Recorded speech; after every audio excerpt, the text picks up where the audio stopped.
ஆன்மீக மாநாட்டை முன்னிட்டு கொழும்பில் விசேட போக்குவரத்து திட்டம் நடைமுறைப்படுத்தப்படவுள்ளதாக போலீஸ் ஊடகப் பிரிவு அறிவித்துள்ளது.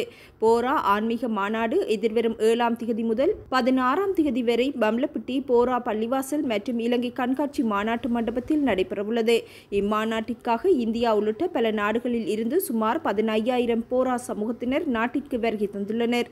இந்நிலையில் போரா ஆன்மீக மாநாடு நடைபெறும் 7 முதல் 16ஆம் திகதி வரை காலி வீதி, கொழும்பு கோட்டை மற்றும் பம்ளப்பிட்டியில் உள்ள மரைன் டிரைவிற்குள் நுழையும் பல வீதிகள் குறிப்பிட்ட சில மணி நேரங்கள் மூடப்படும் எனவும் போலீஸ் பிரிவு அறிவித்துள்ளது. குறித்த வீதிகள் காலை 8 மணி முதல் 11 மணி வரையும், பிற்பகல் 1 மணி முதல் 3 மணி வரையும் மற்றும் 5 மணி முதல் இரவு 10 மணி வரையும் மூடப்படும் என நிகால் தல்துவ தெரிவித்துள்ளார். மாநாட்டு நடைபெறும் சுற்றுவட்டார பகுதிகளில் போக்குவரத்து கட்டுப்பாடுகள் விதிக்கப்படும் எனவும் போலீசார் தெரிவித்துள்ளனர்.